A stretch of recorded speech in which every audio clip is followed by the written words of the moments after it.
I once again welcome all of you for today's very wonderful study seminar, how to study effectively for the exam. So this is a second session of our Positive Thinker course. Yes. So previous session is given by Mr. Ashutosh Alwani sir uh, on the topic energy, the sutra for positive thinking. And today we have a very wonderful speaker, Mr. Rupesh Wankhede, and yeah, so he will give some very wonderful tips for all of you because your exams are approaching on 23rd. Your exams will start. Yes, right. So for that, it will be very useful session for all of you. So yeah, so I think so without a delay I will introduce a speaker.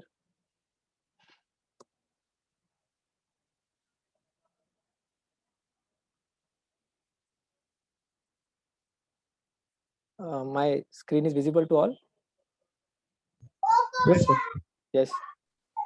So as we already sent on the WhatsApp group, so many of you might know about Rupesh Wankhede sir. He also gave device session also to all of you.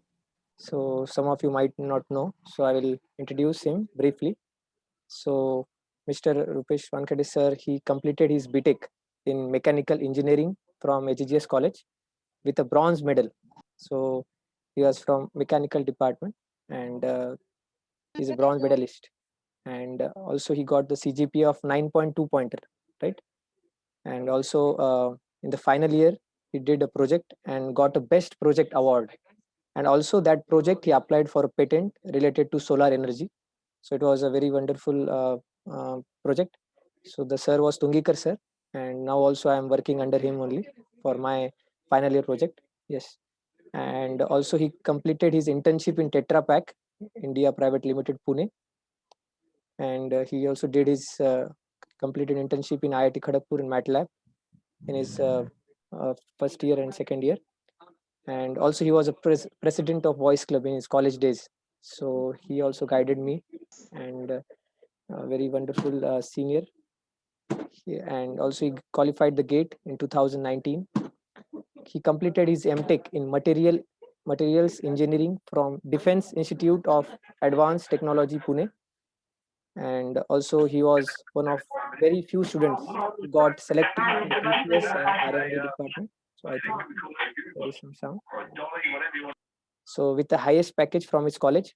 So as we mentioned here, so here there is not a mention of package. 11.5 lakh rupees per annum he's getting. So with such a wonderful experience, he is now with us, and he will guide all of you. So without a delay, I welcome Rupesh Wankhede sir to please kindly start the session. Yeah, over to you, sir.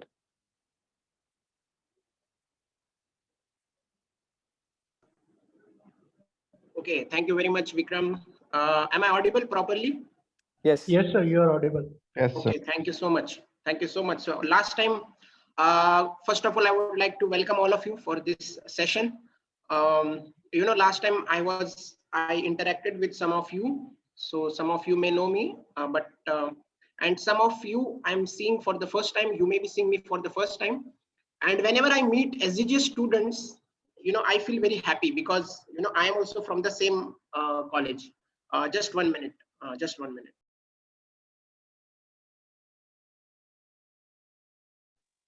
I feel great joy whenever I meet SGGS students. So first of all, before beginning today's topic, the topic is also a little bit, uh, I will tell you about that. But I would like to tell you that many of you may feel that now somehow I have got this after doing whole process of CET or JEE Mains, whatever it was this year. I'm not sure. And after passing coronavirus and studying very hard in 11th and 12th, now I finally got SGGS college, and many of you may be having different branches. Some of you might be feeling that, wow, amazing. I got this college, I got this branch, very nice. Some of you might be feeling ki, I got this college, it's okay. But now, I have told this before also to some of the students here, but still I would like to repeat this again. So, whatever is now available with you, be happy with that and try to do maximum in that. And today's session that you're attending is one such attempt, in making yourself the best. Okay. So today, the topic that is given to me is how to study effectively. Many of you must have heard recently, I also took this test called as, what was that test, Vikram? Do you remember? Uh, type, what was that? That Type, test was conducted. type test. Type test. Yeah, type test. So in which, we are trying to find that what I am good at. One may be good, very good in entrepreneurship. One may be, willing to go for MS. One may be willing to go for a job, and different strategies different people have. How would I know what, what I am great at or what I'm good at? And those things come later in our life. After our BTech or maybe third year or maybe final year, that time it becomes very heavy. That now what next? What am I supposed to do? But before that, we have to pass. Now as we have come to this engineering, we have to somehow clear this engineering with very flying colors, very good grades, or even though not so good grades, but at least whatever is being taught in engineering, we should able to grasp it. Some of you might be planning for GATE, and different people have different goals as they pass through their engineering years. And therefore today's topic is little bit very important topic. Some of you might feel that, sir, I'm not very much interested in studies and I just want to somehow pass this engineering. But still, if you attend today's session, if you hear very carefully, I am very much hopeful that you will surely gain something very nice from this. You will get so many nice tips so that we can study very effectively. We can study in less time and we can get maximum output. So let us see what is there for today. Okay, just find my PPT. And also I would like to request you that in between I will be asking you some questions. So you please be very active on the chat box, even though if you are not able to answer it by unmuting yourself, but please be very active on chat box. Okay. And that will give me some hope, that will give me enthusiasm. And one more thing I wanted to tell you, if you have any questions, अगर आपको लगा कि sir अभी control नहीं होगा, मुझे ये question पूछना ही पड़ेगा, तो फिर बीच में ही पूछ देना. लेकिन अगर आपको लग रहा है कि थोड़ा कंट्रोल कर सकते हैं, तो फिर we will take questions at the end of the at the end of the session. And I promise you that we will stick to time and we will finish the session on time. Okay. So let me find the PPT. Here it is.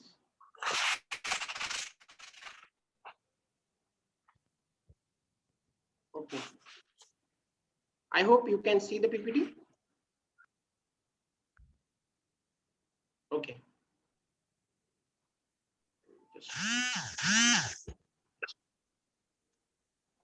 Okay, thank you. So today we will be covering these many points. This PPT, actually this PPT I have made in such a way that even if you read the PPT, you will understand so many things. But there is something which I'm going to tell you in the last 2 slides of this particular presentation are very, very important, are very much important. But before that, we will see some more things which are there in this PPT. PPT is self-descriptive. I have made it in that fashion only. So we are going to see that how we should study smart and not study very much hard, or if you want to study hard, you can study hard. At the same time, you should study smart also. Okay, importance of hearing in class. Okay, importance of making notes and time management and what the toppers do. So these some things we are going to see. So work smarter, not necessarily harder. So just like we see many times, so I will not read these points. I will just explain you, and you can read these points by yourself also. Afterwards, maybe the club members may provide you this PPT also. So don't bother. Whatever I'm speaking, try to hear that. Okay. try to work smarter, not necessarily harder. Whatever things you do in your life, if we are very much now, many points in this PPT that I'm going to share you, it is not compulsory that this is only applicable to our studies. This is applicable to everything. Okay, so try to understand it in that fashion. So we know the judge in the court may work for some less number of hours, but still he gets more salary. Even the clerk is working for more number of hours, he may not get that much salary just because he's working for more hours. No, judge has some qualification. He's someone is, yeah. So keep yourself mute, please. Host can please take care that they are mute. Okay. Yeah, so I was telling that we have to work smarter, not harder. And what is that smart work that we are going to see? So let us see the definition of smart work. Smart work stands for SMART, S for specific. We don't have to be always generalized. मुझे पढ़ना है, but we have to be very clear that what I am supposed to study today. मतलब मान लो, if I am planning to study today, I should be very much focused, very much clear, very much specific that what I'm going to study today. And that, comes when we plan properly. So we have to be very much specific in what we are going to do at some particular time. It should be measurable. Always try to fix something like today I'm going to read 2 units, or today I'm going to read this many pages, or today I'm going to, so this quantification should be there, so that your mind also knows that okay, today I have to go for this much time, or today I have to finish this much portion, then only I'm free. Till the time my goal has not been achieved. Okay, achievable. Now the goal that you have set should be achievable. It has to be practical.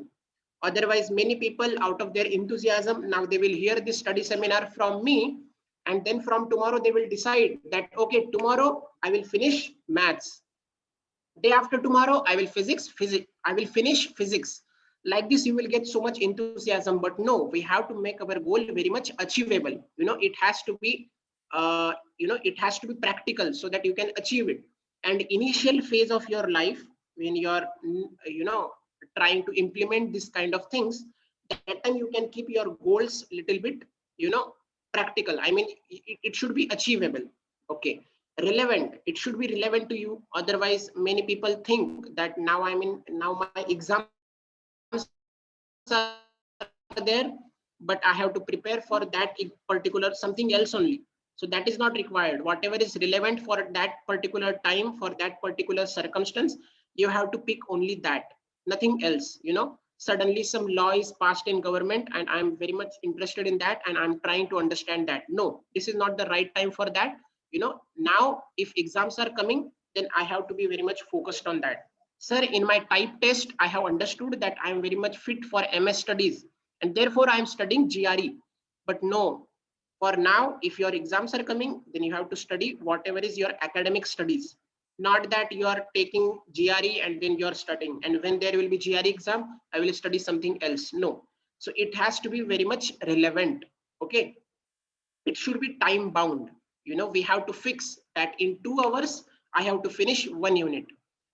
These particular things will really help you. If you're time bound, you also understand that in how much time, how much I'm doing, or am I just spending time?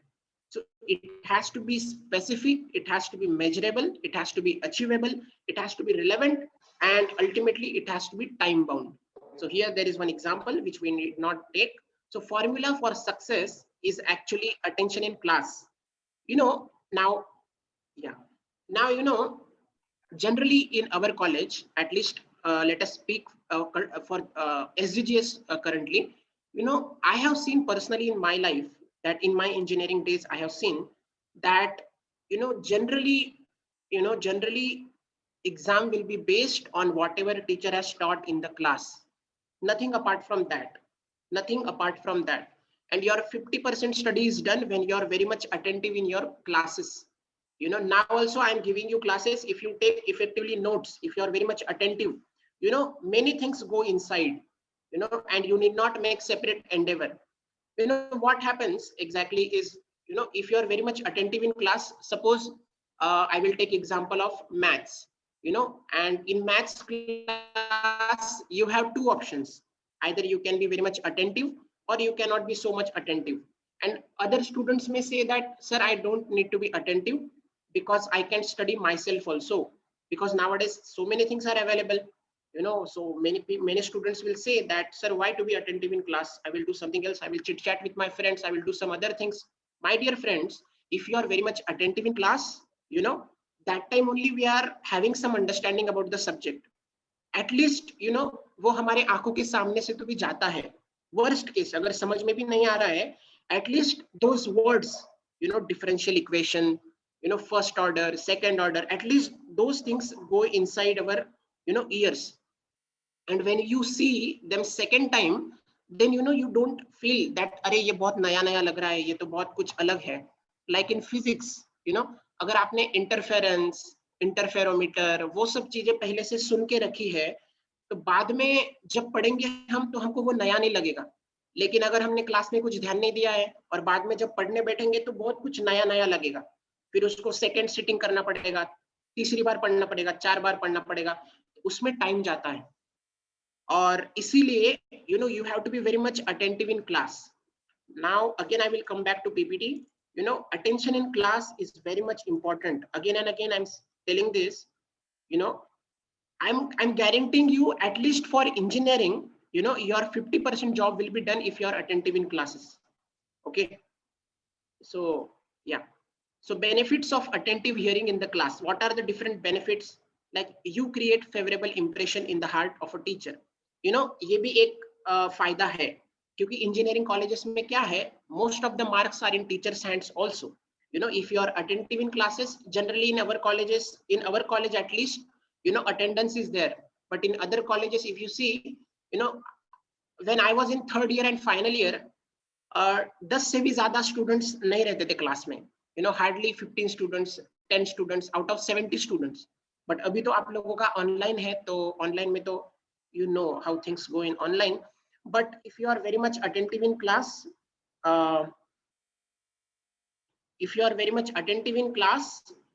then what happens, what happens is that teacher also understands that this student wants to learn, and generally what teacher teaches, he gives in the exams. And teacher जब पढ़ाते हैं ना, तो वो एक point पे ऐसा बताते हैं कि this is very important, please note down, या फिर give ये एग्जाम में आ सकता है, ऐसा वो थोड़ा तो भी हिंट दे ही देते हैं जब वो पढ़ाते हैं तब. और तब अगर हम ध्यान में रखेंगे, एटलीस्ट क्या करना चाहिए, अच्छा वो पॉइंट मैं बाद में बोलूंगा, but at least we should be very much attentive कि टीचर किस किस पे ज्यादा जोर डाल रहे हैं. This is important, that is important, and that will help you. जब आप घर पे जाके पढ़ेंगे और जब आप अपना बुक खोलेंगे, तो बुक इतने मोटे मोटे रहते हैं और उसमें कुछ पता नहीं चलता है कि क्या क्या पढूं. अभी बहुत कुछ पढ़ने को है. What should I, which part should I study exactly? We will get confused. But if we are very much attentive in class, then we know कि टीचर ने क्या क्या कवर किया है और मुझे सिर्फ उतना ही पढ़ना है, बाकी का पढ़ने का टेंशन नहीं रहेगा. तो what is this, or they can give another easy method to solve a difficult question. Yes, thank you Mohit for this point. This point I also agree. Many times it happens that in books, it may be little bit difficult to understand, but teachers, because of their experience and all, they know, how to, मतलब अच्छा understanding होता है जब there is live teaching. Okay. Dangers of not hearing. अभी क्या होगा अगर class में हमने सुना नहीं, तो अभी तो लगेगा कि ज्यादा कुछ होता नहीं है, क्योंकि हम घर पे भी प्रिपेयर कर सकते हैं, पर हमें वैसे भी क्लासेस अटेंड करने ही पड़ते हैं. If we are attending our classes, then if we are not very much attentive, then that 7 hours, 8 hours, whatever your college timing, it will go waste. It will just go waste. And time, is like money. So later on, we will take more time to cover the same thing, as I said earlier also. Okay. Tricks and techniques are also given by teachers. Yes. So we will start neglecting our studies. और क्या होगा, अगर ज्यादा time लग रहा है, समझ में नहीं आ रहा है, तो धीरे धीरे फिर इंटरेस्ट चला जाता है और हम क्या करते हैं, ठीक है इसको बाद में देखता हूँ, इसको बाद में देखता हूँ, बाद में करते करते आखिरी दिन आ जाता है एग्जाम का, तब तक हमसे देखा नहीं जाता. So we will lose impression on teacher. This is also one fear कि हमें grades नहीं मिलेंगे, but this is not very much important. Don't worry about that. Attention in class, you know. So what happens if we are very much attentive in class? अगर हमें समझ में आ रहा है या फिर नहीं समझ में आ रहा है, दो चीजें होती है. जब समझ में आता है तो हमको क्या लगता है, वाव ये तो बहुत अच्छा पढ़ाते हैं, तो हमें उस सब्जेक्ट पे ज्यादा कॉन्फिडेंस आता है. Once we get confidence, next time whenever we come in class, we are more and more enthusiastic to attend that class.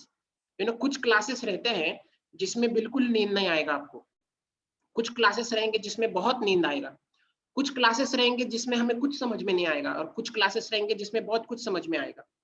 So if we are able to understand, you know, we gain confidence over the subject, and next time we are more enthusiastic. But suppose I am not able to understand anything in that class and I am understanding that class is boring, तो क्या करना चाहिए? Then we should take proper steps against that. You know, अगर हमने कुछ steps नहीं लिए और अगर क्लास हमें दिन पर दिन बोरिंग लग रहा है, तो क्या होता है, हर बार जब भी वो क्लास होगा, एवरी टाइम वी फील, अरे यार ये तो बहुत बोरिंग क्लास है, अरे मुझे तो बहुत नींद आएगा, अरे यार ये सर अच्छा नहीं पढ़ाते. यू नो दैट टॉपिक चला जाएगा, फिर उस टॉपिक को पढ़ने की भी इच्छा नहीं होती फिर बाद में. But we have to take some preventive measure against, you know, if we are feeling class is boring. तो क्या preventive measures हो सकते हैं? You know, when I was in my first year, तो हमें अभी हमारा तो 11th-12th में IT नहीं था, प्रिपेयर कर रहे थे इसके लिए, जेई मेंस के लिए. That time what happened, there was no IT, there was no CSE. तो ये C लैंग्वेज बहुत नया होता है बहुत स्टूडेंट्स के लिए, तो C लैंग्वेज या फिर इंजीनियरिंग ड्राइंग, ये सब्जेक्ट बहुत हार्ड जाते हैं. तो सी लैंग्वेज का इतना डर बैठ गया कि even today, even though I am placed in TCS, but still I get fearful, you know, of that language. But later on, you know, later on when I properly understood, when I came in MTech and I learned from someone, I understood कि अरे ये तो कुछ नहीं था. पर क्या है, अगर हम किसी सब्जेक्ट के प्रति, if we make, you know, that perception कि ये सब्जेक्ट यार नहीं, यार ये तो मुझे आएगा नहीं, ये कुछ समझता नहीं, ये कुछ नहीं होता, इसका क्या करूं, you know, if we go in that zone, then that subject is gone forever. तो कभी नहीं आएगा. You know, I will tell you, first year के सारे सब्जेक्ट्स बहुत अच्छे से पढ़ना चाहिए, क्योंकि we don't know after our final year if we are going for MTech, if we are going for job, कहीं पे भी कौन सा भी सब्जेक्ट कभी भी काम आ सकता है. It's not that if I'm mechanical engineering student, then I should not be very much concerned about, you know, computer languages and all. No, today, you know, time is demanding that you should have knowledge of all the subjects. There is a term called as interdisciplinary. You know, we should have knowledge of all the fields, you know, mechatronics, data science, you know, languages, everything. And you know, it's very nice that in our first year we have, you know, subjects of all the branches, and therefore we should not develop any kind of negation towards any subject. Okay, so what can be done if we are feeling some particular subject very boring? To know the application of topic, read the topic from the book which are taught by the teacher. You know, teacher जो book refer करता है, try करो वही book refer करने का. Generally don't think that कि मैं ये वाला बुक लूंगा वो वाला नहीं, टीचर जो रेफर कर रहे हैं वही रेफर करो. अगर उसके अलावा भी आपको कुछ रेफर करना है तो फिर कुछ और रेफर करो. और जनरली क्या है कि अगर हमें कुछ सब्जेक्ट अगर बहुत ज्यादा पसंद नहीं है तो क्या करना चाहिए, उसका थोड़ा रेफरेंस बुक पढ़ना चाहिए. If we read from reference book, then we get more clarity on that particular subject. Reference book क्या होता है, अभी जैसे कि अभी आपका कोई सब्जेक्ट है तो उसमें आपको क्या रहेगा, एक एग्जाम पॉइंट ऑफ व्यू से एक बुक रहेगा, ठीक है, और दूसरा बुक रहेगा जिसे बोलते हैं रेफरेंस बुक, जिसमें एकदम बेसिक अंडरस्टैंडिंग से सब समझाया रहेगा. तो जब आप वो पढ़ेंगे थोड़ा बोरिंग लगेगा, लेकिन जब आपके कंसेप्ट धीरे धीरे क्लियर होते हैं उससे, and then you do not find subject any much, you know, boring नहीं लगेगा फिर. और टीचर के पढ़ाने से पहले अगर हम घर से पढ़ के गए तो फिर क्लास में थोड़ा समझने में आसानी रहता है. और अगर फिर भी टीचर से समझ में नहीं आ रहा है, अगर टीचर अच्छा है, अभी क्या है इंजीनियरिंग में आपको कुछ टीचर बहुत अच्छे मिलेंगे, कुछ इतने अच्छे नहीं मिलेंगे. तो बोलेंगे कि क्लास में क्या कर रहा था, सो रहा था क्या, निकल इधर से, अगर आप पूछने भी गए तो. Therefore, if teacher is not very much favorable, then what you can do is, you know, किसी दोस्त के पास जाओ या फिर किसी के पास जाओ और उसको समझ के ले लो, उसमें कुछ मतलब हम छोटा नहीं हो जाते, we have to help each other. Okay, so these are some tricks you can apply if you are not feeling any subject very much। और क्या करो, अगर आपको कोई सब्जेक्ट बहुत ज्यादा पसंद है, अगर कुछ कुछ सब्जेक्ट रहते हैं, जैसे कि मुझे मैथ्स बहुत पसंद था, तो मैं मैथ्स को जब पढ़ने बैठता था तो बहुत टाइम तक मैथ्स पढ़ते रहता था, लेकिन क्या है, थोड़ी देर के बाद मैथ्स के बाद ऐसा भी, okay, in online mad books are not available, mod books are not available. Okay, अभी क्या है, अभी जो भी मैं बोल रहा हूँ, अभी ऐसे समझो कि आप जब कॉलेज चालू होगा तब भी वो अप्लाई कर सकते हैं। अभी तो ऑनलाइन चालू है, that is there, I also agree. पर कुछ लाइब्रेरीज है, जैसे कि आईआईटी ने एक लाइब्रेरी खोला है ऑनलाइन, जिसमें बहुत सारे रेफरेंस बुक अवेलेबल है। So soft copies are there, so या soft copies are there in libraries, online libraries भी है। हमारे कॉलेज का सब्सक्रिप्शन भी होता है, तो we can get those also. You need to ask to concern people for that. Okay, तो क्या बोल रहा था मैं, हाँ, मैथ्स। तो मुझे मैथ्स बहुत पसंद था, तो मैं बहुत ज्यादा देर तक मैथ्स पढ़ते रहता था, लेकिन जब कोई सब्जेक्ट पसंद नहीं है, जैसे कि मैकेनिक्स, इंजीनियरिंग मैकेनिक्स, वो स्ट्रेस का क्या ट्रायंगल है, वो किधर से वो कौन सा फोर्स लगाना है, वो कुछ समझ में नहीं आता था। तो फिर क्या करने का, उसका रेफरेंस बुक अगर पढ़े, और मैथ्स का बहुत पढ़ने के बाद अगर हमने थोड़ा वो मैकेनिक्स पढ़ा, तो फिर थोड़ा अच्छा लगता था, देन थोड़ा थोड़ा इंटरेस्ट आता था। क्योंकि और ज्यादा देर नहीं पढ़ना है, लेकिन ऐसे नहीं करना है कि उसको मैं पढ़ूंगा ही नहीं, अगर वैसा किया तो फिर थोड़ा प्रॉब्लम हो जाता है फिर बाद में। इसीलिए उसको थोड़ा थोड़ा थोड़ा, जो सब्जेक्ट हमें हार्ड लगता है, एटलीस्ट थोड़ा थोड़ा पढ़ते रहना चाहिए उसको, उससे कनेक्शन लूज अगर हुआ तो बाद में फिर एग्जाम के टाइम पे थोड़ा प्रॉब्लम हो जाता है उसके साथ। Okay, biggest enemy sleep, day dreaming, complacency. तो क्या होता है, क्लास में ध्यान क्यों नहीं लगता, कभी कभी माइंड इधर उधर जाता है, माइंड के बारे में हम आखिरी में बात करेंगे। रात को सोए नहीं है, दोस्तों के साथ हॉस्टल में हो जाता है, अभी तो ऑनलाइन है, तो लेकिन जब आप कॉलेज में जाएंगे, हॉस्टल लाइफ में एंटर करेंगे, रात को दिन चालू होता है उन लोगों का, तो रात को 3-3 बजे तक जगते हैं, सुबह अगर उठेंगे, तो जब सुबह उठते हैं तो उठते से ही, अभी 3 बजे सोए तो एटलीस्ट 9 बजे उठना पड़ेगा। तो 9 बजे जब उठते हैं, तो 9 बजे तो पहला क्लास रहता है, तो 9 बजे उठ के क्या करेंगे, डायरेक्ट बेड से उठ के पटाख से पानी लगा के सीधा कॉलेज जाते हैं। और उस मूड में अगर हम कॉलेज में गए, तो फिर वो क्या पढ़ा रहे हैं वो तो समझ में नहीं आएगा। So we should be very much careful about our habits. जल्दी सो जाना चाहिए, जल्दी उठ जाना चाहिए, और जल्दी से उस मूड में कॉलेज में जाना चाहिए। ओके, आपने अभी तक कॉलेज, मतलब आपने प्रीवियसली भी, many of you might have experienced hostel life, but engineering hostel life is something very different. आपको जो पसंद है वो सब भूल जाएंगे आप, और जो आपको, जो अभी आप बोलते हैं अरे गंदा गंदा छी छी, उसको भी मतलब सब लोग मतलब they adopt, many students are there, they are following their rules, but many of them they change, because of that association. So we should be very careful कि मुझे किसका association लेना है, किसका नहीं लेना है। okay, complacency in doing numericals and making notes within the class। तो क्या होता है, many subjects, especially mechanical students, especially computer के लिए भी है numericals बहुत सारे, and other branches, numerical जब रहते हैं तो उसे बार बार लिख के प्रैक्टिस करना चाहिए। अभी क्या है, सब कुछ ऑनलाइन है, मोबाइल का जमाना है, लैपटॉप है, ये है वो है, हम बहुत ये करते हैं, we fail in practising numericals. Numericals बार बार प्रैक्टिस करने चाहिए, और जितने भी फॉर्मूलेज आते रहते हैं उसको किसी सेपरेट शीट पे लिख लेने चाहिए। तो ये बहुत इंपॉर्टेंट है। और क्लास में जो न्यूमेरिकल सॉल्व करा रहे हैं टीचर्स, उसको तो बहुत अच्छे से करने चाहिए, एटलीस्ट उसको 2-3 बार कर देने चाहिए, ताकि कुछ मतलब concepts are clear. Then you can go for more numericals. और न्यूमेरिकल्स में क्या होता है, थोड़ा एडवेंचर जैसा लगता है, वी ऑल्सो फील कि मैं कुछ कर रहा हूँ। देन वी, और गेट के लिए जिसको भी जाना है, तो numerical studies are very important. Numericals छोड़ना मत, उसको करना, अच्छे से प्रैक्टिस कर करके करना। ठीक है, complacency is biggest hurdle in our God conscious duties. Okay, benefits of noting down everything. अगर आप अच्छे से नोट्स बनाएंगे, तो क्या होता है, जब भी अभी आपने दिन भर क्लासेस अटेंड किए और शाम को घर पे गए, तो ज्यादा कुछ पढ़ने की जरूरत नहीं है। जो क्लास में पढ़ाया, जो आपने नोट डाउन किया है, उसको भी एक बार रिवाइज कर लेंगे, then it help so much. और मैं आपको आखिरी में एक टेक्निक बताऊंगा, रिकॉलिंग का टेक्निक है वो, very important technique, very nice technique. Teachers teaches and tells reasoning questions and concepts which is difficult to get them in books. जैसे कि एक बता रहे थे यहाँ पे स्टूडेंट कि teachers may give us some important tricks, formulas by which we can solve some concept very easily. Even if we are understanding, we forget at the time of exam.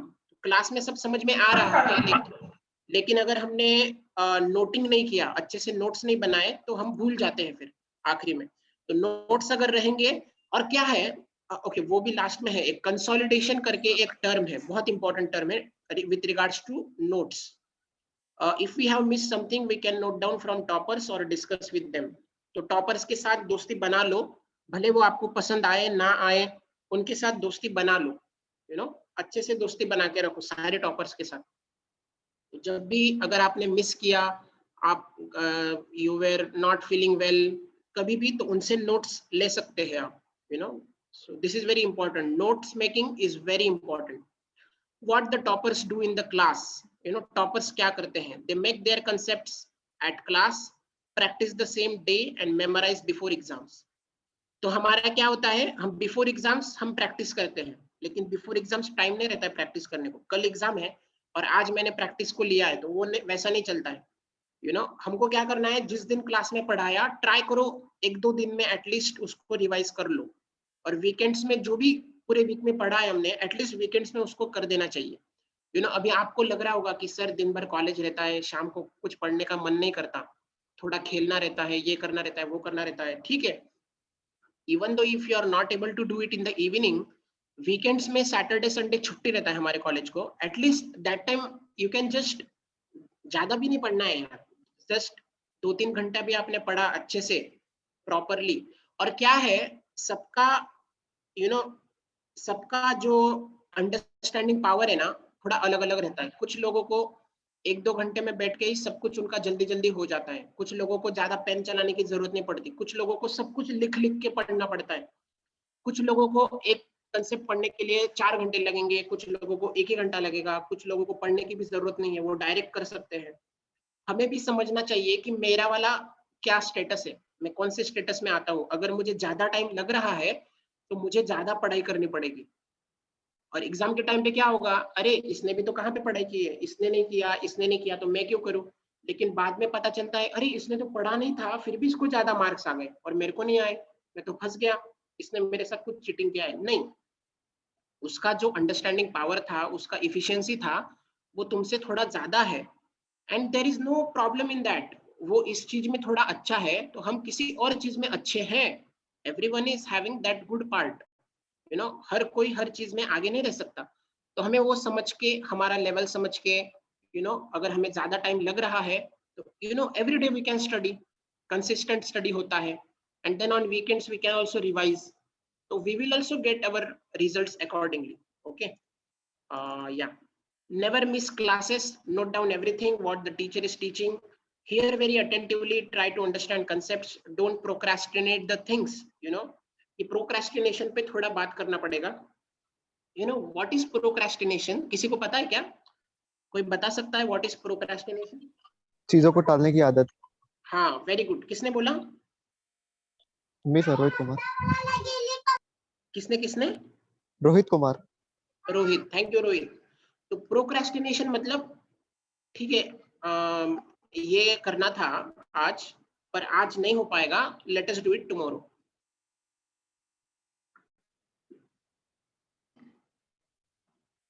और कल क्या होगा, कल फिर से वही आएगा कि अरे आज नहीं परसों. अभी तो एग्जाम को क्या है, 6 महीने बचे हैं.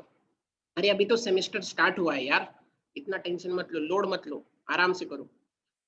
ऐसा करते करते करते करते करते एक पॉइंट ऐसा आता है कि जस्ट एग्जाम को 1 वीक बाकी है, और फिर हमारे कैलकुलेशन चालू होते हैं. मतलब कितने सब्जेक्ट है, 6 दिन है, ठीक है, 1 दिन और टाइम पास कर लो, क्योंकि 5 दिन तो बचे हैं, 5 दिन में 5 सब्जेक्ट कर लेंगे. उसके बाद अभी 5 दिन में 5 सब्जेक्ट करने हैं. पहले दिन सब्जेक्ट करने के लिए बैठे, लेकिन उस दिन तो पता ही नहीं है क्या करना है एग्जैक्टली, क्योंकि क्लास में भी हमने ध्यान नहीं दिया था, नोट्स नहीं बनाए थे. मतलब ऐसा थोड़ा सा चीटिंग हो जाता है हमारे साथ, खुद के साथ ही खुद का चीटिंग हो जाता है, क्योंकि धीरे धीरे धीरे चीजें हाथ से छूटने लगती है. और फिर अगर गलती से भी किसी का बैक लग गया, और मैं बताता हूँ आपको, बैक लगना मतलब फेल हो जाना किसी एग्जाम में, ठीक है। मैंने ऐसे स्टूडेंट्स देखे हैं जो उनके 12th स्टैंडर्ड में दे आर अबव 80%, मतलब वो ऐसा नहीं है कि वो स्टूडेंट्स मतलब they are not clever or they don't have that capacity, just because of some distractions, just because of this procrastination, just because they are not very much serious about their classes, they get backlogs. और मैं आपको बोल देता हूँ, backlogs अगर आए तो हमारे ग्रेड कार्ड पे स्टार आ जाता है, स्टार। इफ, तो मैं डरा नहीं रहा हूँ, लेकिन मैं बता रहा हूँ सिर्फ कि थोड़ा सीरियस ले लेना चाहिए, कभी कभी थोड़ा तो भी सीरियस ले लेना चाहिए। बैकलॉग अगर लगा तो ग्रेड कार्ड पे स्टार आ जाता है। और कुछ कंपनीज, बहुत सारी कंपनीज का ऐसा मतलब ये रहता है, जैसे कि इसका बहुत सारे कंपनीज है जिसका थर्मैक्स वगैरह, वो लोगों का मतलब क्राइटेरिया है कि अगर बैकलॉग है कभी भी, then you are not allowed. और ऐसा भी नहीं है कि जिनका बैकलॉग है उनको प्लेसमेंट नहीं होता, उनका भी होता है, but then you are missing some higher opportunities. क्यों रिस्क लेना है फालतू में, बैकलॉग क्यों लगाना है, बहुत टेंशन रहता है बैकलॉग का। क्योंकि सबका एग्जाम हो जाता है, बाद में हमको रुकना पड़ता है, फिर से फॉर्म भरो, फिर से फीस भरो, फिर से उसका पढ़ाई करो। Sir, GRE 2 suffers, what is that GRE? हाँ, GRE, yeah. That is also a problem with backlog. So therefore, we have to be very much careful कि कितना सीरियसनेस है। हमको अपना लेवल पता करके जल्दी से जल्दी स्टार्ट कर देना चाहिए। Avoid procrastination of things.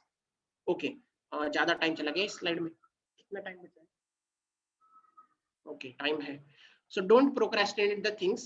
Revise their notes during free timings in class itself, after the teacher taught the topic or before his coming previous class. Okay. क्या है ना, अगर हम हर एक क्लास में हमें पता है कि पिछले बार क्या पढ़ाया था, आज क्या पढ़ाने वाले हैं, और मुझे पता है एक्चुअली कि क्या पढ़ना है आज, then we are actually on good road, अच्छे से चल रहा है मतलब गाड़ी।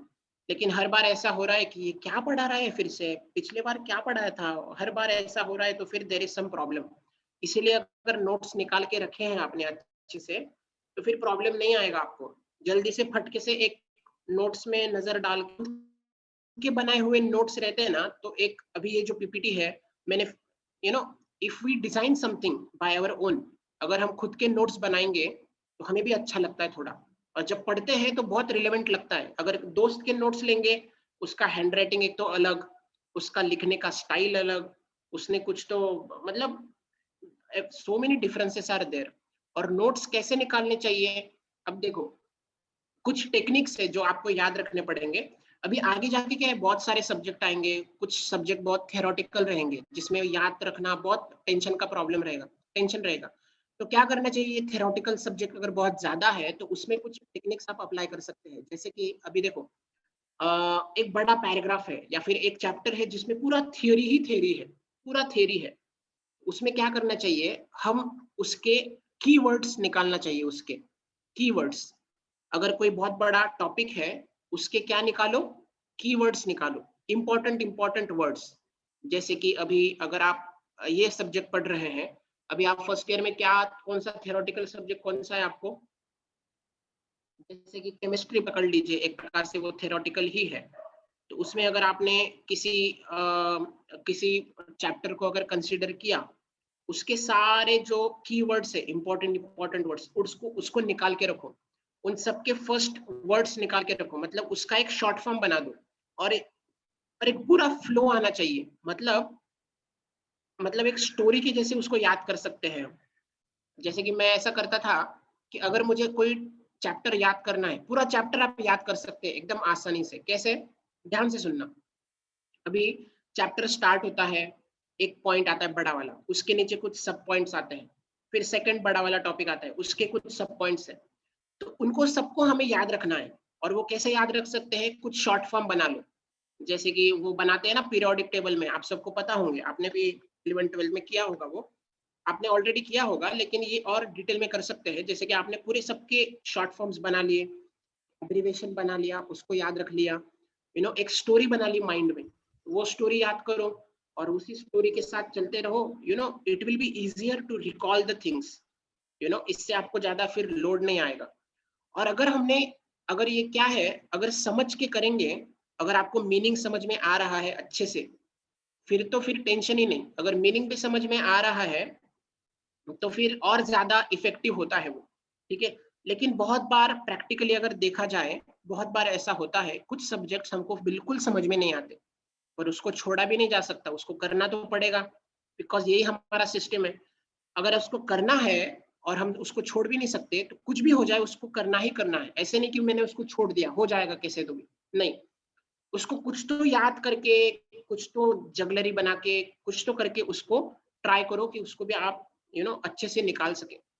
और जो सब्जेक्ट्स आपको आसान जाते जाते हैं, those subjects which you are very much good at, try to score maximum marks in that. ऐसा मत सोचो कि अरे ये तो मुझे आता है, इसको ज्यादा करने की जरूरत नहीं है, नहीं।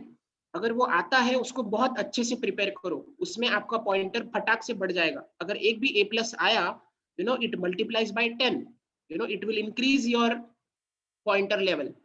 और जो सब्जेक्ट हार्ड है उसको एटलीस्ट कुछ तो लाने की कोशिश करो। ऐसा नहीं कि वो हार्ड है तो उसको छोड़ देते हैं, लेकिन मैं कैसे तो भी पास हो जाऊंगा, तो डी ग्रेड से पास हो जाऊंगा, नहीं, मजा नहीं आएगा। थोड़ा उसको इम्प्रूव करने की कोशिश करेंगे, उसमें अगर बी आ गया और इसमें A+ आ गया तो इट विल बी बैलेंस, तो टेंशन नहीं रहेगा आपको, ठीक है। नेक्स्ट, ये बहुत इसमें टाइम जा रहा था, sorry. Time management, time management is also very important. जैसा कि मैंने बोला आपको, we have to first understand कि मेरा क्या लेवल है, मुझे कितना टाइम लगेगा, कितना टाइम लगता है मुझे। Make daily time table, make time daily for each college subject. College and high school learning differs which affects. अभी क्या है, हम जब 11th-12th में है तब बहुत दिन भर पढ़ते रहना पड़ता है, क्योंकि तब लोड भी ज्यादा रहता है। लेकिन इंजीनियरिंग में क्या है, इनिशियली सेमेस्टर के इतना लोड नहीं रहता, इसीलिए हम भी थोड़ा रिलैक्स हो जाते हैं, या फिर बहुत सारी चीजें अवेलेबल है वो भी करने लगते हैं। लेकिन we have to understand that कि मेरा डेली, एटलीस्ट डेली थोड़ा बहुत तो भी पढ़ाई चल रहा है, और अच्छे से टाइम मैनेजमेंट करना है। फैमिली को कितना टाइम देना है, इसको कितना टाइम देना है, उसको कितना टाइम देना है। नेक्स्ट स्लाइड पे वही था, let us go on that only. अभी कुछ एरियाज हैं, mark the areas you spend too little time. अभी कौन से एरियाज में आप बहुत कम टाइम स्पेंड करते हैं? तो अगर मैं जब इंजीनियरिंग में था तो मेरा थोड़ा एक्सरसाइजिंग में इतना नहीं कर पाता था, या फिर स्टडिंग, या फिर family. So we have to understand, ये सारे फैक्टर्स हमें अच्छे से पेपर पे नोट करने चाहिए। हमें खुद का एक प्लान बनाना चाहिए हमेशा। We should be very much interactive with ourselves only. खुद के साथ भी थोड़ा टाइम स्पेंड करके हमें सोचना चाहिए कि मेरा इसमें टाइम कितना जाता है, उसमें टाइम कितना जाता है, दिन भर में मेरा कितना अननेसेसरी टाइम जाता है, मोबाइल पे मेरा कितना टाइम जाता है। There are some apps which can monitor कि कितना स्क्रीन टाइम था तुम्हारा मोबाइल का आज। उससे पता चल सकता है कि इतना जरूरी है क्या, मोबाइल मेरे लिए है कि मैं मोबाइल के लिए हूँ। We should understand, mobile is for our service, we are not there to serve mobile, and there are so many other things. आप पढ़ने के लिए बैठे और किसी ने बोला चलो थोड़ा घूम के आते हैं, एंड वी वेंट, एंड ऐसे, मतलब we have to understand that कुछ प्रायोरिटी है, और मैं वो प्रायोरिटी फॉलो करूंगा। अगर वो प्रायोरिटी फॉलो नहीं करेंगे, देन टाइम विल गो, ऐसे ही टाइम जाते रहेगा, जाते रहेगा, जाते रहेगा। और जब टाइम जाते रहेगा तो फिर पता नहीं चलेगा कब एग्जाम आ गया, कब इतना लोड बढ़ गया, और कब मैं इतना स्ट्रेसफुल हो गया। इसीलिए दिन भर का टाइम टेबल पहले से ही बना के रखो। रात में सोने से पहले या फिर कल सुबह उठते से ही जल्दी से प्लान बना लो। ठीक है, अब मैं इतने बजे उठूंगा, मैं इतने बजे नहाऊंगा, इतने बजे। अभी ऐसा भी नहीं है कि आप एकदम कट टू कट रखिए और लाइफ अपना खराब कर लीजिए, ऐसा भी नहीं बोल रहा हूँ, but we have to understand at least मैं अपना दिन भर का कुछ तो स्लॉट जॉट डाउन किया है कि मैं दिन भर में इतना इतना करूंगा, फैमिली को इतना टाइम दूंगा, एटलीस्ट पढ़ाई 2-3 घंटे करूंगा। और वो टाइम भी मेंशन करके दे दो कि मैं सुबह 8 से 10 बजे तक पढ़ूंगा, या फिर मैं दोपहर में 2 से 4 बजे तक पढ़ूंगा। अगर वैसा नहीं किया तो क्या होगा, माइंड फिर से बोलेगा कि अरे थोड़ा देर बात करता हूँ, थोड़ी देर बात करता हूँ, और रात आ जाएगी, 11 बज जाएंगे, फिर भी पढ़ाई कुछ नहीं होगा। इसीलिए we have to make daily schedule. और क्या होगा, अभी मैंने आपको लेक्चर दिया है, आप लोगों को बहुत अच्छा लगेगा, अरे टाइम टेबल बनाऊंगा, टाइम टेबल बनाऊंगा, और मैं टाइम टेबल बना भी लूंगा। Many of you will make time table, लेकिन क्या होगा, वो टाइम टेबल 1-2 दिन फॉलो होगा, उसके बाद फॉलो नहीं होगा। ऐसा मेरे साथ तो भी एटलीस्ट होता था, पता नहीं कितने लोगों के साथ होता है ऐसा। बहुत बार हम टाइम टेबल बनाते हैं लेकिन we are not able to follow that time table because of lack of determination. वो डिटर्मिनेशन नहीं है। अगर हमें पता है कि मेरा गोल क्या है आखिरी में, देन वो डिटर्मिनेशन थोड़ा स्ट्रांग रहता है। और ऐसे लोगों के साथ रहने की कोशिश कीजिए जिनमें ये डिटर्मिनेशन पावर थोड़ा ज्यादा है। तो जैसे कि अभी ये विक्रम है, ये सब वॉइस क्लब के लोग हैं, इनका एकदम टाइम टू टाइम एवरीथिंग रहता है। तो मुझे जब मैं इन लोगों के कांटेक्ट में आया तो पता चला कि अरे नहीं, टाइम से टाइम रखना चाहिए। You know, time management is very important. You know, it is said, एक बहुत अच्छा कोट था, मैं अभी भूल गया, किसी को याद है तो आप मुझे हेल्प कर सकते हैं। You If you fail cannot, to plan, you plan to fail. हाँ हाँ, वो भी है। और एक है टाइम के बारे में कि if you cannot own the time, you can only use the time. You cannot hold on to time. You can just spend your time. And once the time has gone, even if you give thousands of rupees, you know, even if you give whatever, you cannot get back your time. ऐसा कुछ code भी है जो मैं भूल गया, अभी prepare किया था लेकिन भूल गया। ठीक है। सो टाइम मैनेजमेंट बहुत इंपॉर्टेंट है पढ़ाई करने में। You know, many of us may be very good at studying. Class में हम धाड़ धाड़ जवाब देते हैं, लेकिन क्या है, एग्जाम में कुछ नहीं कर पाते बिकॉज टाइम मैनेजमेंट के लिए फंस जाते हैं। ठीक है, इसीलिए थोड़ा ध्यान रखना। तो ये टाइम स्पेंड कहाँ कहाँ होता है, इंटरनेट, स्पोर्ट्स, ईमेल, वीडियो। अभी ऐसा नहीं कि ये सब कुछ नहीं करना है, लेकिन everything has proper timing, you know, otherwise our time will just go like that. अभी कितना टाइम है? You see, now time is also going 9:50. Time management. So time stealers, procrastination, unclear priorities. हमको पता ही नहीं है, हमको पता ही नहीं है कि हमें करना क्या है। You know, unclear priorities. हम, अगर हमें प्रायोरिटी क्लियर है, नहीं डेली मुझे इतना पढ़ना ही पड़ेगा, यू नो, डेली मुझे इतना, जैसे कि और एक है, यू नो, पढ़ाई के साथ साथ मंत्रा मेडिटेशन, जो अभी इन लोगों ने आपको बताया होगा। यू नो, प्रायोरिटी रखना चाहिए कि मैं डेली इतना इतना मंत्रा मेडिटेशन करूंगा, डेली मैं इतना इतना पढ़ाई करूंगा, डेली मैं ये बुक पढ़ूंगा। यू नो, अगर प्रायोरिटी क्लियर है, यू नो, देन प्रोक्रेस्टिनेशन नहीं होगा, फिर हमारा फालतू में टाइम वेस्ट नहीं होगा। You know, day dreaming. जब आप हॉस्टल लाइफ में आएंगे तो ये डे ड्रीमिंग बहुत ज्यादा बढ़ जाएगा, यू नो, बहुत ज्यादा बढ़ जाएगा। क्या होता है डे ड्रीमिंग मतलब, अरे यार अभी क्या होगा, मान लो अगर इस सेमिनार में आपको मैं यूपीएससी के बारे में बहुत बोलता, अगर मैं यूपीएससी के बारे में आपको बोलता, अरे उनका क्या रैंक रहता है, वो रेड लाइट की कार में ट्रैवल करते हैं, उनको गवर्नमेंट की तरफ से ये मिलता है, वो मिलता है, यूपीएससी का ये है, एमपीएससी का वो है, ऐसा करना चाहिए, वैसा करना चाहिए। अरे वो लड़का मालूम है, उसने 3 साल 2 साल रूम में बैठ के पढ़ाई किया एमपीएससी का, आज वो इतना बड़ा ऑफिसर है। ऐसा वैसा बहुत कुछ सुनते हैं हम, और अगर किसी ने हमें ये सुना दिया, खत्म, हम अगले 2 दिन तक पूरे क्लियर हो जाते हैं कि अब मैं क्या करूंगा, एमपीएससी या यूपीएससी ही करूंगा। अगर दूसरे दिन 2 दिन बाद अगर कोई आता है और आपको बोलता है अरे एमएस करना चाहिए, मेरा एक दोस्त है उसने 2 साल एमएस का पढ़ाई किया, वो अमेरिका चला गया, अमेरिका में ऐसा है वैसा है, मतलब ये बस माइंड में हमें खिला रहे हैं, मतलब जस्ट डे ड्रीमिंग इसको बोलते हैं। हो तो कुछ नहीं रहा है, but just giving some examples. अरे उसने किया क्योंकि वो बहुत क्लियर था, उसको पता था कि मुझे ये करना ही है, और हमें भी पता चलेगा, थोड़ा टाइम लगेगा, लेकिन अभी टाइम नहीं है वो सही। हमें जब सेकेंड ईयर में आएंगे, थर्ड ईयर में आएंगे, और चीजों के बारे में पता चलेगा, हमें भी क्लियर हो जाएगा, यू नो, कि हमें क्या करना है आगे जाके। अभी से उसका ज्यादा टेंशन लेने की जरूरत नहीं है। यू नो, आपको जो भी ग्रेजुएशन के बाद जो कोई भी एग्जाम्स देने हैं, उसकी पढ़ाई आप थर्ड ईयर फाइनल ईयर आराम से करो, तब करो आपको जो करना है।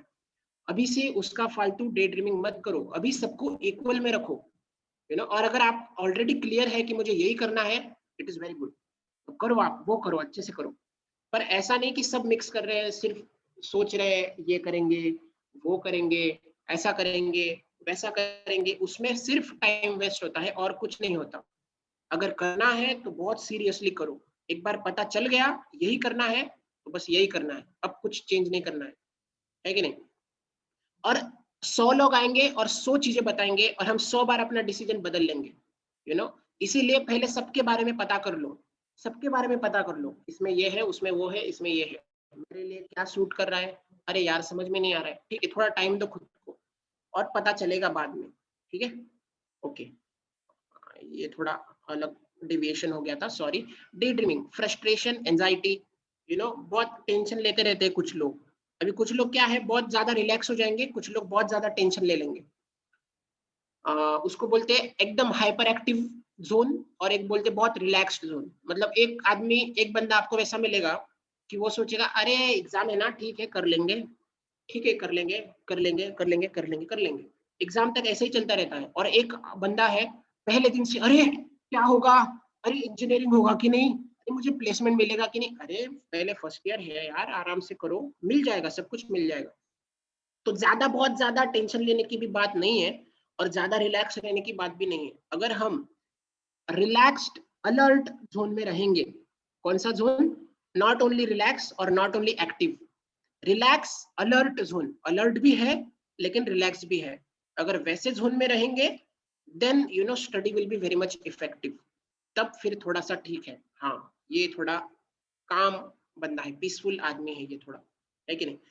Time makers work more efficiently, breaks लेने चाहिए बीच बीच में, खुद को अवार्ड्स देने चाहिए।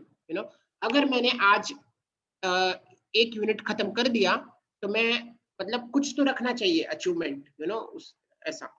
Use spare moments, 10 minutes 20 minutes, थोड़ा सा गैप भी देना चाहिए कि मैंने अगर सोचा है कि मैं 3 से 4 फिजिक्स पढ़ूंगा, 4 से 5 मैथ्स पढ़ूंगा, 5 से 6 केमिस्ट्री पढ़ूंगा, थोड़ा सा टाइम गैप भी दो उसमें। ऐसे नहीं कि 3 से 4 में सब हो जाएगा। कीप सम, उसको क्या बोलते हैं, उसको बोलते हैं आई थिंक बफर्स, क्या क्या, buffer buffer, buffer, right, give some buffer also. So storing time, taking note when significant flashes hit to you. Storing time, taking note when significant flashes hit you. मतलब क्या है, अगर कभी कभी क्या होता है, अगर मैं अभी मैथ्स का पढ़ने बैठा और मुझे अचानक से कुछ अलग ही याद आ गया, अरे ये करना था मुझे, अब मुझे यही करना है, लेकिन अभी तो हमारा फिजिक्स पढ़ने का टाइम था, अभी अचानक से क्यों बदल रहे हो। वो जब पढ़ने जाएंगे फिर से बोलेंगे अरे नहीं नहीं यार, ये नहीं पढ़ना था, ये पढ़ना की इच्छा हो रहा है अभी। नहीं, उसको लिख के रखो। अगर कुछ इंपॉर्टेंट काम भी याद आ गया आपको पढ़ते पढ़ते, उसको किसी नोट्स में लिख के रखो। एक छोटा सा डायरी कैरी कर सकते हैं जिसमें आप दिन भर में जो जो करना है वो सब लिख के रखो और 1 बाय 1 उसको टिक करते रखो, ठीक है। Okay, so aim towards scoring good marks in exam. तो हाँ, तो ये एग्जाम पॉइंट ऑफ व्यू से मैंने थोड़ा सा बनाया है कि how we can score good marks in exam. This particular slide is speaking about that only. I got some, okay. So you can aim towards scoring marks in exam. Exam में ज्यादा से ज्यादा मार्क्स कैसे लाने चाहिए। अब ऐसे मत सोचना इसको कि अरे सर आप ये क्या पढ़ा रहे हो, एग्जाम में मार्क्स ज्यादा कैसे लाते हैं। अभी देखो, ऐसा नहीं होता है कि sometimes we have to be we have to understand कि अगर हमारा अंडरस्टैंडिंग लेवल भी अच्छा है लेकिन मुझे मार्क्स नहीं आ रहे हैं, हमारा सिस्टम कुछ ऐसा है कि थोड़ा सा प्रॉब्लम हो जाता है। अभी ऐसा भी मत सोचना कि जिनका बहुत ज्यादा सीजीपीए है उनको जॉब मिलता ही मिलता है या फिर वो सक्सेसफुल है, नहीं। जिनको ज्यादा सीजीपीए है कभी कभी उनको कुछ नहीं होता, उनका आगे जाके कुछ नहीं होता। लेकिन ऐसे भी लोग हैं जिनका ज्यादा सीजीपीए है और उनका आगे जाके बहुत अच्छा भी होता है। और ऐसे भी मत सोचना कि जिनका कम सीजीपीए है उनका आगे जाके कुछ नहीं होता, नहीं। ऐसे लोग हैं जिनका सीजीपीए कम है लेकिन उनका आगे जाके बहुत अच्छा हो जाता है, because they may not be very good at writing their exams and getting very good marks, but they may be very good in managing things, they may be very good in setting up their own business। इसीलिए वो लोग अच्छे से,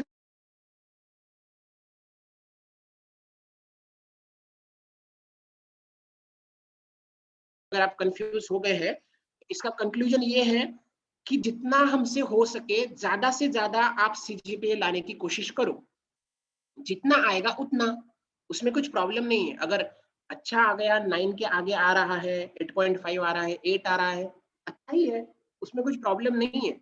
और अगर कम आ रहा है, बहुत ज्यादा कम आ रहा है, तो थोड़ा प्रॉब्लम है, उसको थोड़ा इंप्रूव करने की कोशिश करो। and I would say, CGPA of around 8 or more than 8 is very good. और अभी ऐसे मत सोचना कि सर मेरा तो 8 से नीचे, अब मैं क्या करूं, कोई बात नहीं, आ जाएगा। अगर आप ये सब फॉलो करेंगे तो आराम से आ जाएगा। एग्जाम में ज्यादा से ज्यादा मार्क्स लाने के लिए क्या कर सकते हैं, जब भी, अभी आपका तो ऑनलाइन चलता है, लेकिन जब भी आप ऑफलाइन के लिए आएंगे या फिर जो डिस्क्रिप्टिव पेपर रहता है, तो डिस्क्रिप्टिव पेपर में क्या कर सकते हैं, पॉइंट वाइज आंसर लिखने का, पेपर चेक करने वाले को ज्यादा टेंशन नहीं रहना चाहिए कि अरे इसने क्या लिखा है इतना बड़ा, नहीं। To get CGPA is our task, so of more CGPA or else. Yes, thank you Nachiket. हाँ, तो मैं बोल रहा था कि जो भी पेपर चेक कर रहा है ना, उसको आपका पेपर बहुत इजीली चेक हो जाना चाहिए। तो ये 759 हो गया। मुझे आखिरी में थोड़ा बताना था 2 स्लाइड्स इंपॉर्टेंट वाले। What should we do Vikram? All our students can also tell me if I can extend Sir, for extend around the session. 5-10 minutes. Is it okay? Yes, sir. Yes, sir. Extend. Yes, sir. Sir, Yes. extend. Yes, sir, no problem. Everyone should tell. Otherwise, if only one Yes, sir. student Yes, is sir. telling, Extend, sir. Correct. Yes, sir. Carry We are on. ready. Okay, okay, okay. Thank you, thank you. I will not go more than 10 minutes. I will not go. Okay. हाँ, तो paper check करने वाले आदमी को ज्यादा tension नहीं रहना चाहिए, अरे इतने कितना बड़ा बड़ा लिखा है यार, और क्या लिखा है पता नहीं।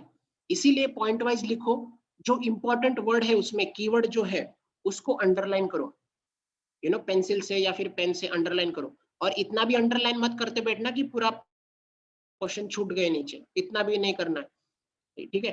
तो मीडियम में रखना है उसको, ठीक है। जल्दी से जल्दी जो क्वेश्चन आ रहे हैं पहले जल्दी से उनको सॉल्व करके रख लो। और सबसे इंपॉर्टेंट, अगर आपको ज्यादा CGPA लाना है, सबसे इंपॉर्टेंट है 2 चीजें। एक, लास्ट ईयर क्वेश्चन पेपर्स, जो पिछले साल के क्वेश्चन पेपर से उनको अच्छे से देख के जाना ही जाना। और दूसरा, रिवीजन, जितना ज्यादा रिवीजन हो सके उतना ज्यादा रिवीजन करो। मैं तो ऐसा बोलता हूँ, मतलब मैंने खुद ने ऐसा फॉलो किया था, अगर 4 चैप्टर है और किसी कारण मेरे सिर्फ 3 ही चैप्टर हो पाए, तो मैं क्या करता था, अगर मेरे पास और भी टाइम बचा है तो मैं चौथा चैप्टर नहीं करता था, मैं इन 3 चैप्टर का पहले रिवीजन करता था। रिवीजन बहुत ज्यादा इंपॉर्टेंट है, बहुत ज्यादा। अगर आपने ये पॉइंट नोट किया, अच्छे से याद रखो इसको, रिवीजन रिवीजन रिवीजन। 3 बार रिवीजन करना है आपको हर एक टॉपिक का, 3 बार। अगर 3 बार रिवीजन हो गया, खत्म, वो आप अच्छे से करेंगे ही करेंगे। और अगर वो न्यूमेरिकल सब्जेक्ट है, आपको उसका पहले से प्रैक्टिस करना ही पड़ेगा, उसको आप एग्जाम के पहले नहीं कर सकते। और अगर आपने अच्छे से नोट्स बना के रखे हैं, मैं आपको गारंटी देके बोलता हूँ, even before exam, in very short period of time you can get very good marks, no problem. हमारा जो एग्जाम सिस्टम है हमारे कॉलेज में, एटलीस्ट ऑटोनोमस होने के कारण इतना टफ नहीं रहता है। अगर आप सिंपली क्लास में अटेंटिव रहेंगे, अच्छे से नोट्स बनाएंगे, रिवाइज करके जाएंगे, लास्ट ईयर के क्वेश्चन पेपर देख के जाएंगे, आराम से मार्क्स आ जाएंगे आपके, कभी बैकलॉग नहीं लगेगा। अच्छा पॉइंटर भी आ सकता है, ठीक है। अभी मैं लास्ट में जा रहा हूँ हमारे प्रेजेंटेशन के, क्योंकि मेरा टाइम, ये आप आपको ये PPT शेयर कर देंगे, तो तब आप ये सब देख लेना, ठीक है। इतना कुछ टेंशन वाला नहीं है इसमें, मुझे आखिरी का दिखाना है आपको। एक minute. Secrets of success, so there is no shortcut. तो शॉर्टकट नहीं रहेगा, मेहनत तो करना ही है, लेकिन स्मार्ट मेहनत करना है। One has to plan success, put efforts intelligently, only then leave the results to God. मतलब what is this actually is, we have to do our best. पहले प्लान करो, उस प्लान को एग्जीक्यूट करो, और बाद में एग्जीक्यूट करने के बाद, हमारा पूरा मेहनत करने के बाद, फिर भगवान पे छोड़ दो। Okay, Lord, now whatever you want to do, no problem. And one who fails to plan, one of my friend was telling me, one who fails to plan, surely he is planning to fail. Very very important is to at least plan. Plan से ही सब शुरू होगा, without planning कुछ नहीं होगा। अच्छे से plan करो, और प्लान ऐसा नहीं दिमाग में करना है, पेन और पेपर लेके ही प्लान करना। कभी भी अगर प्लान करना है तो लिखो उसको, कुछ भी लिखो, लेकिन लिख के ही प्लान करो, ठीक है। अभी ये जो आखिरी के 2 स्लाइड्स है, ये मैंने और ज्यादा उसमें कुछ इंपॉर्टेंट दिया है। तो cumulative recalling technique, what is this technique? Cumulative recalling technique मतलब क्या? अभी जैसे कि मैंने बताया आपको कि मैंने एक यूनिट पकड़ा पढ़ाई करने के लिए, यूपीएससी का प्रिपरेशन करेंगे, किसी में भी आप ये इस्तेमाल कर सकते हैं, क्यूमुलेटिव रिकॉलिंग टेक्निक। क्या है ये? मान लो मैंने एक सब्जेक्ट लिया और उसका मैंने एक यूनिट कंसिडर किया, अभी मैं उस यूनिट को ले लिया, उसका एक मेन टॉपिक रहता है स्टार्टिंग में, उसको लिया, उसके नीचे का एक सब टॉपिक मैंने पढ़ लिया, ठीक है। वो टॉपिक पढ़ने के बाद 2 मिनट का ब्रेक चाहिए, उस ब्रेक में फिर से उसको रिवाइज करो, ठीक है। वो रिवाइज हो गया, ओके। अभी दूसरे सब टॉपिक पे आओ, दूसरा सब टॉपिक मैंने पढ़ा, अच्छे से मुझे समझ गया, अभी क्या है, फिर से उसको रिवाइज करो, किसको? जो पहला वाला पढ़ा था वो भी और दूसरा वाला पढ़ा था वो भी। फिर मैंने तीसरा सब टॉपिक लिया, उसको मैंने पढ़ा, उसका मैंने रिवीजन किया, इसका फर्स्ट सेकंड थर्ड, ऐसे हमें जब मैं चैप्टर के एंड में आ जाऊंगा तब मेरा ऐसा स्टैंडर्ड रहना चाहिए कि मैं फर्स्ट टू लास्ट सब कुछ रिवाइज कर सकूं। That is cumulative recalling technique. अगर आप ये फॉलो करेंगे, आई एम 100% श्योर आपका भूल जाने का प्रोबेबिलिटी बहुत कम रहेगा, नहीं भूलेंगे आप, ये बहुत ज्यादा दिमाग में आ जाता है। और ये 4 चीजें थोड़ा सा ध्यान में रखना। रिवीजन के बारे में मैंने आपको ऑलरेडी बोला, प्लानिंग के बारे में भी बोला, प्लानिंग करो, पेन पेपर लेके ही प्लानिंग करो। विजुअलाइजेशन, जो भी पढ़ रहे हो उसको अगर समझ में नहीं आ रहा है या फिर याद रखना है, उसको विजुअलाइज करने की कोशिश करो, एक स्टोरी बना लो, एक कुछ तो बना लो माइंड में, पिक्चर दिखना चाहिए, पूरा वीडियो दिखना चाहिए। मतलब मैं आपको बोलूंगा, 10वीं में मैंने इतना पढ़ाई किया था, मैथ्स का इतना पढ़ाई किया था कि मुझे ये भी पता था कि कौन से बुक पे कौन से साइड में ये एग्जाम्पल रहेगा। So that visualisation can also be done. अगर हम कोई डायग्राम याद रखना है, उसका फोटो माइंड में बैठ जाना चाहिए, उसका फोटो ही निकल जाना चाहिए माइंड में, जब भी चाहिए वो फोटो सामने आना चाहिए, है कि नहीं। और बेसिक्स, बेसिक्स बहुत इंपॉर्टेंट है। आप कितना भी, मैंने अभी तक जो कुछ बोला है कितना भी अप्लाई कर लो, लेकिन अगर बेसिक्स क्लियर नहीं है तो प्रॉब्लम ही प्रॉब्लम है। तो बेसिक्स क्लियर करने के लिए चाहे किसी टीचर का मदद ले लो, किसी दोस्त का मदद ले लो, लेकिन उस सब्जेक्ट के पहले बेसिक को पढ़ लो अच्छे से। अगर बेसिक क्लियर है, आगे का बहुत कुछ क्लियर हो जाएगा, ठीक है। कंट्रोल्ड माइंड, अभी ये लास्ट स्लाइड है, बहुत ध्यान से सुनना। अभी क्या है, अगर हमारा माइंड कंट्रोल नहीं है, अभी ये लेक जो देख रहे हैं आप पीछे, जो तालाब है, दैट इज पीसफुल, वो बहुत शांत पानी है, इसीलिए उसके नीचे तक हम आराम से देख सकते हैं, है कि नहीं। It is clyster clear visible lake. वैसा ही हमारा माइंड का है, अगर हमारा माइंड बहुत ही कंट्रोल्ड है, if our mind is very much controlled, then everything is very peaceful। तब हमें सब कुछ क्लियरली नजर आता है कि मुझे क्या करना है, कहाँ जाना है, कैसे पढ़ना है, सब कुछ। हमारा माइंड कंट्रोल नहीं है, चंचल ही मन कृष्ण प्रमाथि बलभद्रडम। अगर mind, if the mind is not controlled, तो वो वाटर हिलते रहता है, और जब पानी हिलता है, if when there is turbulence in the lake, then what happens, things are not very much clear, पता नहीं चलता क्या करूं और क्या ना करूं। अब मैं एक स्टेटमेंट बोलूंगा, उस स्टेटमेंट को बहुत ध्यान से सुनो, बहुत ध्यान से सुनना उस स्टेटमेंट को। The problem with uncontrolled mind is that, the problem with uncontrolled mind is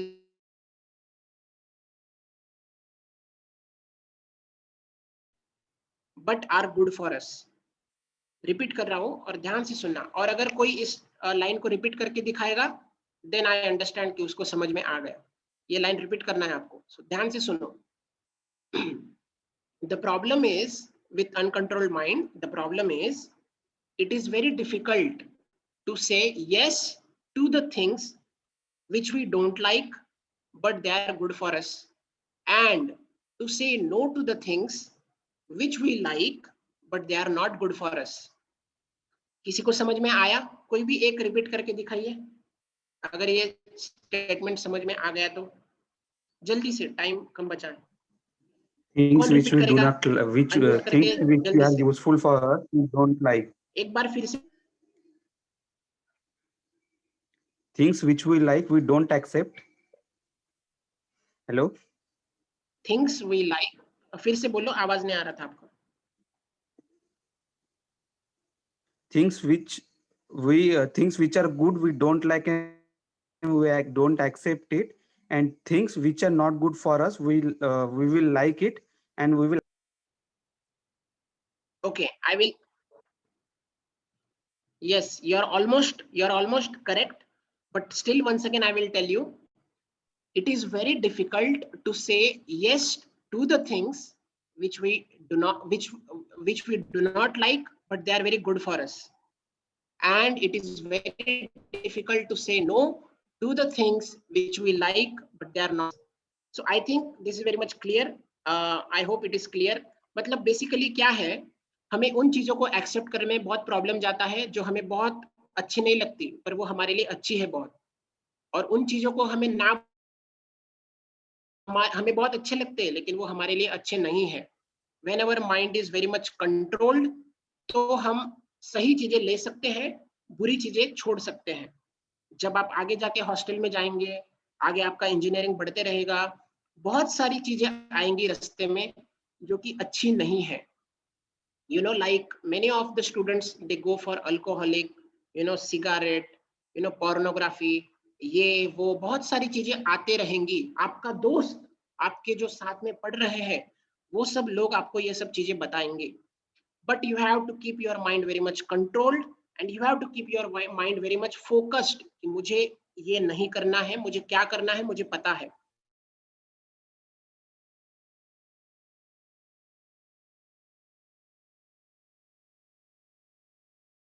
अच्छे से क्लियर, क्योंकि वो पीसफुल था। और ये माइंड कंट्रोल तभी हो सकता है जब हम एटलीस्ट उसको कंट्रोल करने के लिए कुछ तो करें।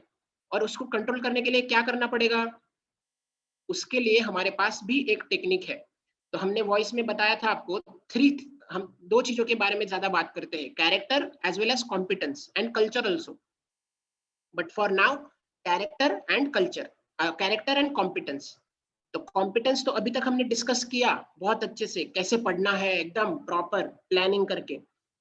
पर अगर कैरेक्टर नहीं रहेगा तो इस सब का कोई फायदा नहीं है। माइंड अगर कंट्रोल नहीं रहेगा, इस सब का कोई फायदा नहीं है। इसीलिए we are recommending that you please please please every day give some time for chanting the holy names. Chant Hare Krishna Krishna Krishna Hare Hare, Hare Ram Ram Ram Hare Hare.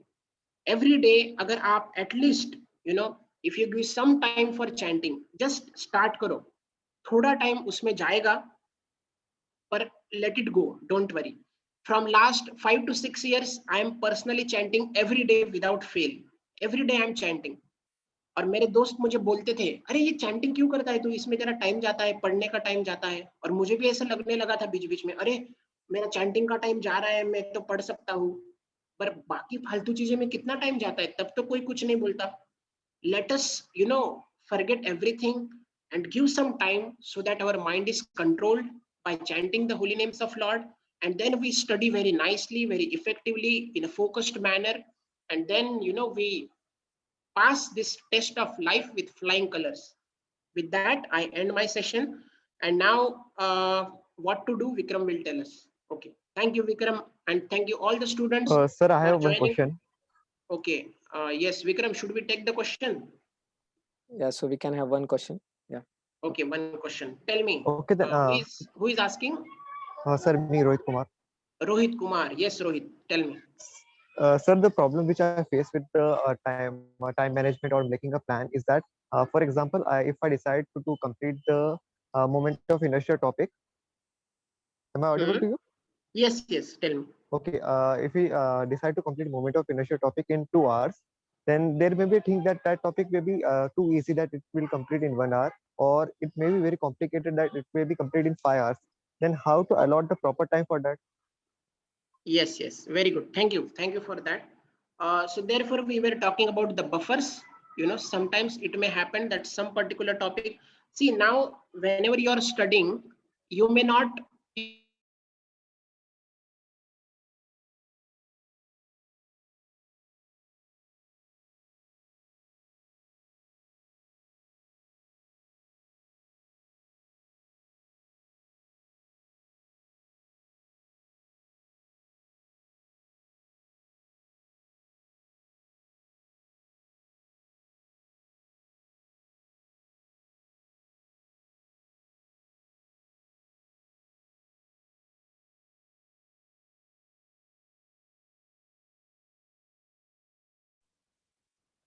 So all the students are yeah. आवाज आ रहा है क्या अभी? Now it's clear, sir. Previously Okay. it was like हाँ, तो मैं बोल रहा था, मान लो अगर आपका मोमेंट ऑफ इनर्शिया का टॉपिक जल्दी खत्म हो गया, you can take up immediately to next topic, और पहले से प्लान करके रखो, बहुत सारी चीजें लाइन अप करके रखो, ताकि आप फ्री टाइम नहीं मिलेगा आपको। और अगर मान लो आपका मोमेंट ऑफ इनर्शिया का टॉपिक ज्यादा टाइम ले रहा है, नो इश्यूज, नो प्रॉब्लम, तो बाकी का स्टडी वाला टाइम आप कल उसको बाकी टॉपिक्स के लिए कल टाइम दे सकते हैं। अगर ज्यादा टाइम जा रहा है ना, उसमें प्रॉब्लम नहीं है ज्यादा, बिकॉज वी आर एंगेज, हम उसमें हमारा टाइम पॉजिटिवली एंगेज हो रहा है, उसमें टाइम वेस्ट नहीं बोल सकते उसको, that is also positively being engage, no issues. आगे जाके ऐसा कोई टॉपिक मिलेगा जो जल्दी खत्म हो जाएगा, that time we can compensate. तो उस जब ज्यादा टाइम जा रहा है तो उसका टेंशन मत लो, लेकिन अगर कम टाइम गया तो जो बचा हुआ टाइम है अलोकेशन का, उसको वेस्ट मत करो, उसके लिए फिर नेक्स्ट टॉपिक ले लो जल्दी से। Okay Rohit Kumar? Yes, sir. Thank you so much. Okay, thank you. So thank you, Vikram, Yeah. for giving me this So- opportunity to interact with all my friends of SGS. I feel really happy, and I would also like to take these questions. आप यहाँ पे question डाल दीजिए, मैं बाद में कभी किसी और को बोल के ये क्वेश्चंस लेने को बोलूंगा, और because I also have some time constraint today yes. here. And So- also Vikram, one more thing is that क्या बोलना था मुझे, हाँ, also all of you can send me a feedback, आपको जैसा भी लगा होगा अच्छा बुरा, तो मुझे फीडबैक में लिख के बताइए, ताकि next time I can improve myself more. Okay, thank you very much all. Thank you, So- Vikram. So thank you, sir, for your amazing. time. Yeah. So like I just wanted to tell one line that the session was so wonderful and so much practical tips Rupesh sir told. I can surely tell you that it was like I heard one thing, that there are 5 things generally happens when first is we hear the some things. First is hear, then we understand that thing, and third is we apply that in our life. Fourth is we realize, and then we deliver. So we can see here that Rupesh sir is so wonderfully told all the points, and it was so amazing. He went in a detail about the everything, every detail that many of students liked, and I wanted to repeat, but because due to the short time, I can say it was very wonderful and practical session. Thank you, Rupesh sir. It was because I think they can carry many things for their upcoming exam. So thank you, sir. Yeah. Thank you. Yes.